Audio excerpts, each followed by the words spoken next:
Bonjour tout le monde, j'espère que vous allez bien. Aujourd'hui, je vous propose une suite de vidéos pédagogiques pour les débutants complets en accordéon diatonique. Voilà, alors nous travaillerons sur des exercices bien sûr pratiques, mais nous aborderons aussi plusieurs notions théoriques nécessaires pour vous donner toutes les bases possibles pour la suite de votre progression. Voilà. Alors, cette première vidéo de découverte est entièrement libre et gratuite. Vous aurez les liens vers les autres vidéos directement dans la description si vous le regardez sur YouTube, ou sinon vous pourrez les retrouver directement sur mon site internet remigeffroy.com. Voilà, je crois que tout est dit. Si vous êtes prêts, c'est parti.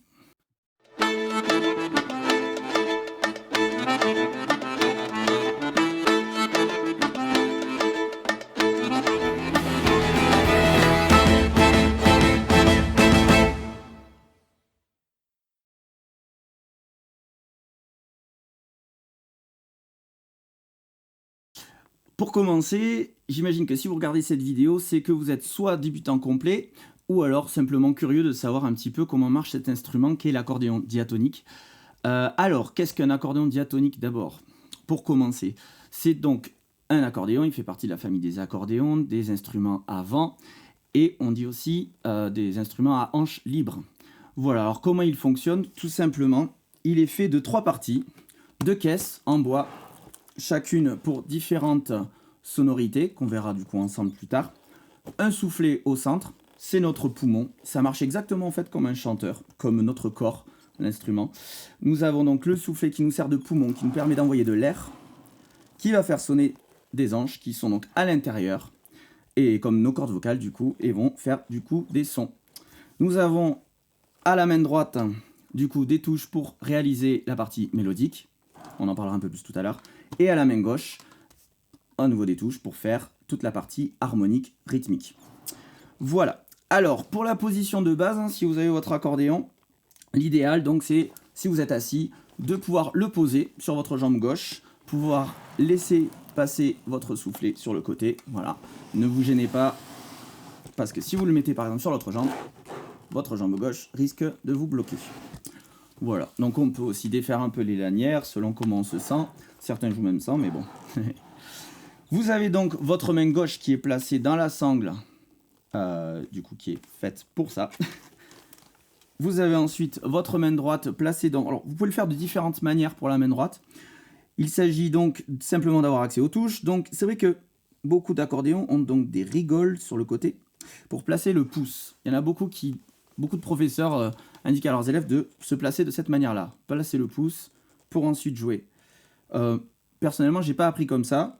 Moi, je mets le pouce derrière, donc je plaque un petit peu ma main dessus pour avoir accès avec les 4 autres doigts. Vous le verrez plus tard dans les cours que j'utilise du coup ces 4 doigts. Donc pour moi, il n'y aura que 4 doigts, il n'y en aura pas 5. Le pouce n'existant pas, quand je vous indiquerai les doigts avec lesquels appuyer, ce sera donc 1, 2, 3 et 4. Voilà. Ce sera donc pour après. Donc vous vous placez soit comme ça, vous voyez ce qui vous va le mieux. Comme disait mon ancien prof, voilà, vous faites comme vous préférez. Après, il y a certaines bases où il faut vraiment quand même faire attention, selon les positionnements, etc. On verra ça aussi. Donc vous avez une partie mélodique à la main droite. Donc qu'est-ce que la mélodie en musique? Parce que, alors, je pars du principe aussi que vous ne connaissez rien en musique. Vous avez trouvé un instrument, d'ailleurs peut-être un instrument qui ressemble un peu plus à celui-là. Voilà, le petit Honor 2915, comme tous les débutants. Celui-là, je l'utiliserai pour la prochaine vidéo. Donc voilà, donc la partie mélodique à l'accordéon. Donc je parlais, donc au niveau musique, si vous ne connaissez rien, pour la petite explication, ce que je vais appeler mélodie, ça va être un petit peu toute l'histoire, comme dans un film. Imaginez un film, c'est toute l'histoire qu'on vous raconte. D'accord? C'est la partie un petit peu principale, c'est ce qui va sauter aux oreilles en premier lieu. Sachez qu'en musique, il y a 3 notions qui vont revenir systématiquement, d'ailleurs dans nos cours, et donc à l'accordéon. C'est donc la mélodie, le rythme et l'harmonie. Ce sont les 3 choses que l'on pratique du coup dans un morceau. Donc toute la mélodie, c'est notre histoire. Qu'est-ce que je raconte avec mon accordéon? Par exemple, il peut y avoir une mélodie qui indique... Voilà, il y a une histoire qui est racontée. Après, bien sûr, il y a des structures, tout ça, on verra ça ensuite ensemble. Il y a une notion de rythme. qu'est-ce que le rythme? Alors attention à ne pas confondre avec le tempo. Le rythme, c'est l'espace qu'il y a entre chaque note. Par exemple, ici, j'ai un espace régulier entre chaque note. C'est donc ce qu'on appelle le rythme. Je peux changer de rythme. Je peux faire... Vous avez vu que déjà que l'espace a changé. Je peux aussi faire... Ça peut faire Inspecteur Gadget. Bref. Et donc, voilà, donc ça c'est la notion de rythme. À ne pas confondre donc avec la notion de tempo. Le tempo, c'est la vitesse à laquelle va se développer notre histoire. Par exemple, ce fameux... Il a un tempo qui dit 1 et 2 et 3. Ok, on est sur ce tempo-là qui fait... Si le tempo est plus rapide, 1, 2, 3, 4. Vous voyez? Ou plus lent. 1, 2, 3, 4 et... Voilà. Donc, ne pas confondre donc ces deux notions. Et ensuite, nous avons la notion harmonique qui est donc réalisée, en plus du rythme aussi, à notre main gauche. Notre main gauche sert donc à ça, c'est-à-dire vous verrez que vous avez des notes bien plus graves, plus basses. Ça correspond du coup à la main gauche aussi du piano, si vous voulez. Donc ces notes plus graves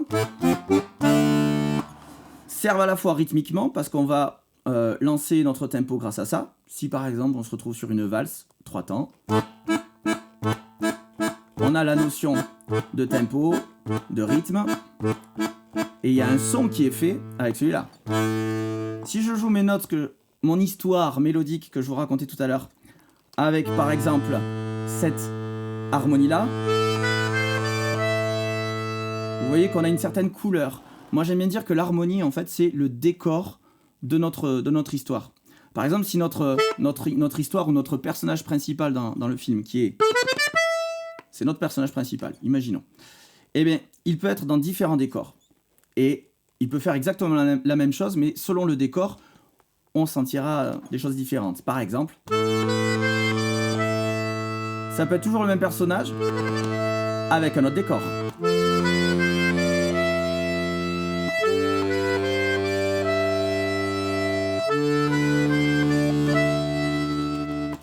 Voilà, donc ça c'est la notion harmonique. On change de décor, et bien sûr en même temps, on peut mettre donc ce rythme qui va faire...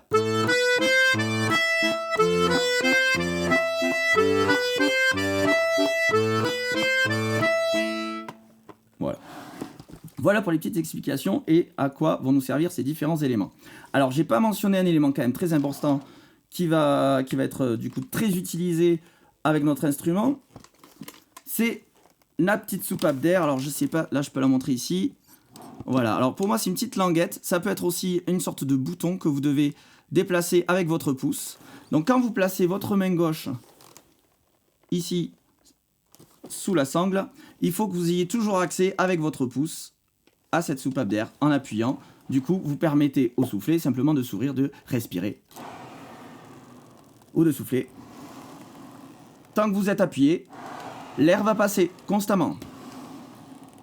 Si je bloque, il n'y a plus d'air. Là, normalement, vous avez le soufflet qui se bloque.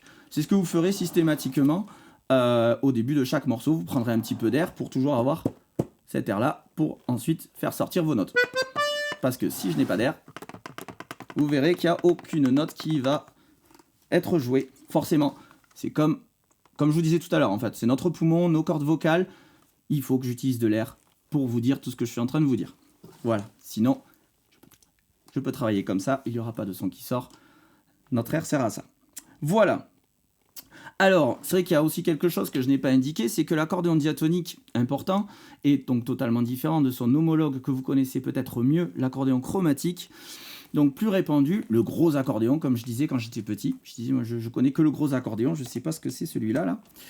Et donc la différence entre les deux, c'est que donc le chromatique, que l'on pousse ou que l'on tire, en fait, avec notre touche, là, n'importe quelle touche sur laquelle on va appuyer, que l'on pousse ou que l'on tire, on va faire la même note. Alors que l'accordéon diatonique est un instrument que l'on dit bisonore, c'est-à-dire qu'il va faire deux sons selon que l'on pousse ou que l'on tire. Par exemple... Donc voilà. Il a exactement le même principe aussi que de l'harmonica.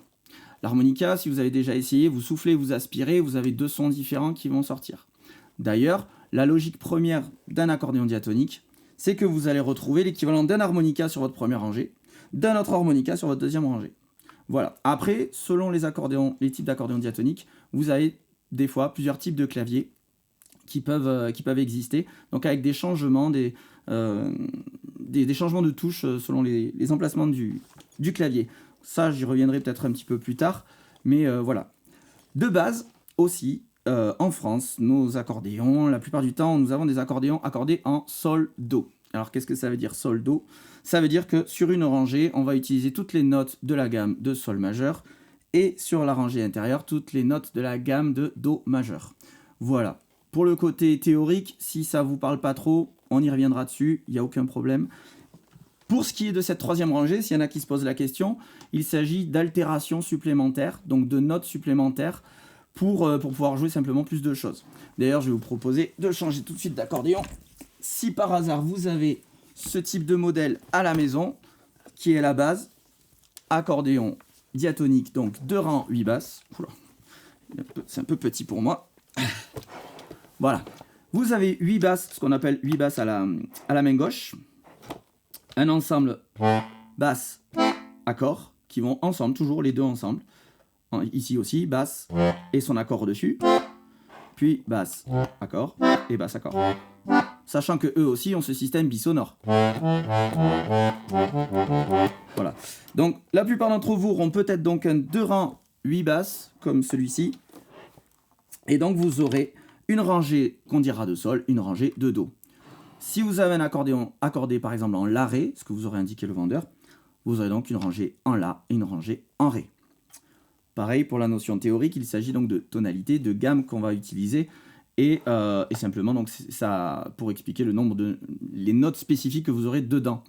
Voilà, donc quand je joue par exemple en sol do, toutes ces notes là ici, je vais avoir en gros, si vous connaissez un petit peu le piano, vous aurez toutes les touches blanches du piano, parce que les touches blanches du piano correspondent aux notes principales, do, ré, mi, fa, sol, la, si, do. Et toutes les touches noires que vous voyez sur un piano sont donc toutes les altérations, les fameux dièse et bémol. Voilà, donc les notes qu'il y a entre les notes. Par exemple, entre do et ré, vous avez une note qui peut se placer à l'intérieur, qui va être justement en hauteur, juste un peu au-dessus du do et un peu en dessous du ré. Ça va être soit selon la théorie, la gamme utilisée, vous aurez soit donc do dièse ou soit ré bémol. Voilà, le dièse augmentant et le bémol diminuant, sachant que do dièse et ré bémol sont en fait foncièrement la même note. Voilà. Donc pour plus d'explications, donc ce que je disais, c'est que vous avez votre rangée, j'ai commencé par la rangée intérieure. La rangée intérieure, c'est la rangée de do, parce que vous avez toutes les notes de la gamme de do majeur, donc toutes les touches blanches du piano. Ok ? Voilà, si je commence d'ailleurs avec la 6e touche, 1, 2, 3, 4, 5, 6, voilà, j'aurai un do, en poussant, bien sûr, vous pouvez essayer déjà chez vous, ça. J'ai le do ici. Et je peux monter ma gamme en essayant de faire des poussées tirées, en montant progressivement. Ça va me donner, je vous le montrerai après l'exercice tout à l'heure un peu mieux, mais... Voilà, donc là j'ai fait toute ma gamme de do majeur, donc do, ré, mi, fa, sol, la, si, do. Si je vais sur la rangée de sol, pareil, 6e touche, 1, 2, 3, 4, 5, 6, et j'ai ma note de sol. Ça va vous permettre comme ça de déjà d'appréhender un petit peu les notes, où est-ce qu'elles sont placées sur votre clavier. Intéressant. Et je monte en faisant exactement le même mouvement, à part si vous avez un clavier différent. Comme je vous l'ai dit, des fois il y a des claviers qui changent un petit peu. Donc celui-là c'est un petit peu le plus répandu, système Corgeron. Voilà. Vous voyez que la hauteur entre les notes sont les mêmes. On a l'impression de chanter la même chose, mais dans une hauteur différente. Vous voyez qu'en do on joue plus aigu que en sol. Et en sol, donc je vais jouer les notes sol, la, si, do, ré, mi, fa dièse, sol. Parce que pour que ça sonne de la même manière, il faut donc avoir un fa dièse. Donc vous comprendrez que quand je suis sur la rangée intérieure, je joue en do, j'ai que do, ré, mi, fa, sol, la, si, do. Et en sol, j'ai le fa qui est modifié, qui devient fa dièse. Donc en gros, sur ce type d'accordéon, vous avez toutes les touches blanches du piano et une touche noire. Voilà. Et c'est à partir de là qu'on va jouer tous nos morceaux. Dans les tonalités, ce qu'on appelle, toutes les gammes en fait qui vont être autour de ces notes-là. Voilà. Et donc vous avez l'harmonie main gauche qui correspond à tout ça. Du coup, on est reparti. Je vais vous montrer des petits exercices. Je vais reprendre mon autre accordéon. mon petit préféré, celui que j'utilise le plus souvent. Voilà, pour vous faire des petits exercices justement de découverte de votre accordéon,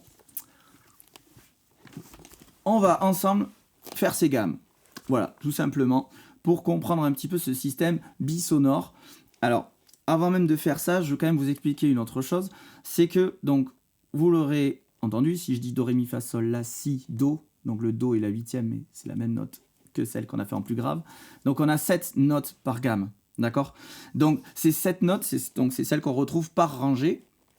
Et donc, sur un système bisonore, le souci, c'est que on a donc 2 notes par touche, mais on a un nombre impair de notes à jouer. Ce qui fait que dans les combinaisons, vous allez le voir très rapidement, c'est qu'on va tout constamment se décaler. Il va y avoir un petit changement entre si je joue en haut de mon clavier, c'est-à-dire dans les graves, les notes graves, ou si je joue en bas de mon clavier, dans les notes plus aiguës. Par exemple, je vous parlais tout à l'heure qu'on avait le Sol sur la 6e touche. À part s'il vous manque des touches en bas ou en haut, vous verrez s'il faut vous décaler, si ça démarre sur la 5 par exemple, si vous avez un plus petit accordéon, ou même plus loin. Certains même doivent démarrer plus loin. Non, je crois que c'est généralement on a 5 touches qui manquent. Voilà, j'ai compté 1, 2, 3, 4, 5, 6, en poussant, bien sûr, pour avoir mon Sol. Et je monte ma gamme à partir d'ici. Je vais avoir le Sol en poussée.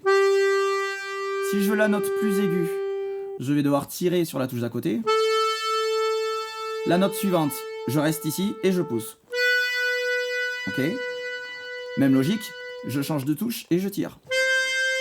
Je pousse. Je me redécale et je tire. Et là vous me dites, bah il suffit de pousser pour la dernière. Et non, il y en a une entre temps. Alors celle-là ce sera la dernière note, vu que c'est le Sol aigu. Mais il va falloir faire Mi. On va aller chercher le Fa dièse à côté. Et pour avoir la note plus aiguë, du coup, je repousse, donc là où j'étais, sur la touche d'avant. Donc vous voyez qu'il y a un décalage, on n'a plus la même logique. Pourquoi? Parce que simplement, on a 3 notes en poussée et 4 notes en tirée.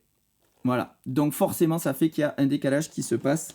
Et du coup, d'ailleurs, si vous commencez sur le Sol grave, vous allez voir que la logique n'est plus la même. Parce que vous aurez le Sol en poussée, vous vous dites, bah je tire alors en appuyant sur la touche d'à côté. Et non, j'ai beaucoup trop loin là. Parce que la logique, justement, fait ça. J'aurai donc Sol, poussé, La, tiré, donc directement. Puis là, je peux changer et pousser Si. Je tire Do. Pareil, je pousse Ré. Je tire Mi. Et comme en bas, on avait vu, au lieu de pousser, je reste en tiré. Fa dièse. Donc là, je pousse sur le Sol. Je retrouve mon Sol de tout à l'heure. 6e touche. Donc vous voyez que pour faire Mi, Fa, Sol, les dernières notes, je dois faire tirer, tirer et je reviens et je pousse pour terminer. Voilà, donc pour monter la gamme, vous pouvez donc vous amuser à faire ça depuis la grave jusqu'à la plus aiguë. 3e touche donc pour trouver notre Sol. Je vous expliquais qu'il y avait 3 notes, avant de faire la suite, 3 notes en poussée et 4 notes en tirée. Les 3 notes justement en poussée sont les notes principales de notre gamme. La première, la 3e et la 5e, qu'on appelle aussi tonique, tierce et quinte. Voilà, pour le côté théorique. Et du coup, en fait, sur votre rangée, vous avez constamment un accord de Sol majeur qui, en fait, est formé de ces 3 notes principales. Sol, Si, Ré. La première, la 3e, la 5e. Sol, La, Si, Do, Ré. Voilà. Donc là, déjà, vous avez déjà une première notion de ce qui compose un accord, par exemple. Donc là, vous avez un accord de Sol majeur constamment, que vous pouvez mettre avec votre basse de Sol. Tout comme vous avez le Do ici. Voilà. D'où l'accordéon accordé en Sol-Do. Donc vous avez Sol, Si, Ré constamment. Et les 4 autres notes qui se placent en tiré. Voilà pour la petite explication. On peut faire notre gamme à partir de la 3e touche poussée. Sol. Et on monte. On tire. Pour le La. On pousse, autre touche. Si. On tire Do.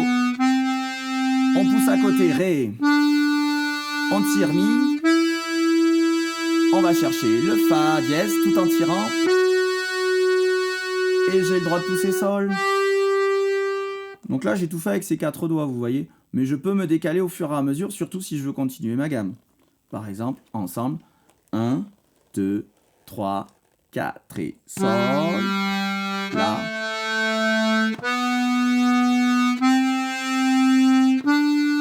Je me suis décalé, Fa, je me décale, Sol, on continue, La. Décalage. Je reste en tiré.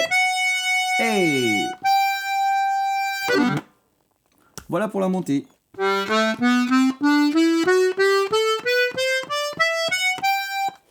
Et vous pouvez faire la même chose avec Do.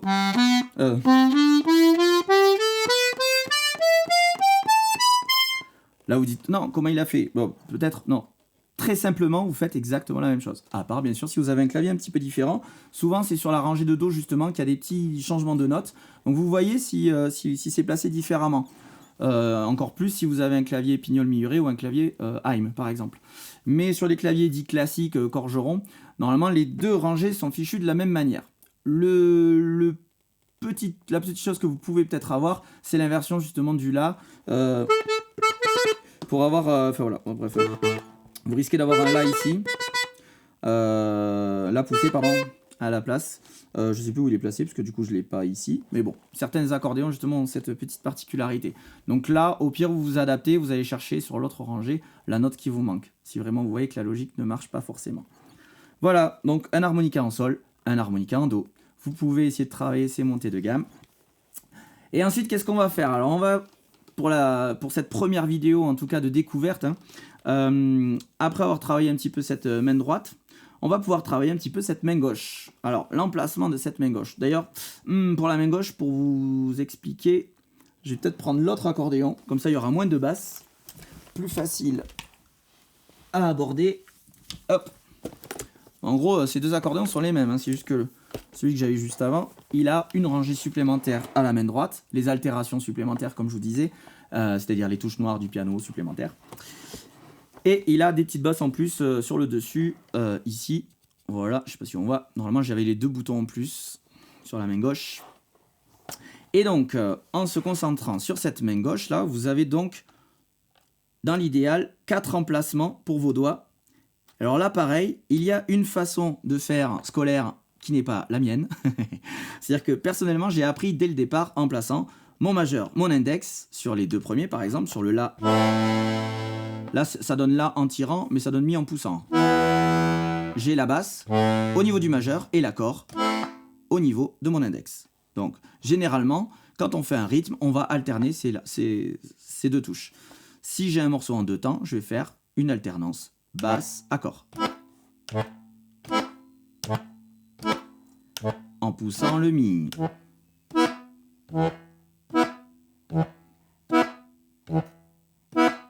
Voilà. Si c'est un 3 temps, comme une valse par exemple, je vais avoir une basse et deux accords. Ça fait le fameux poum, tchac, tchac. Voilà,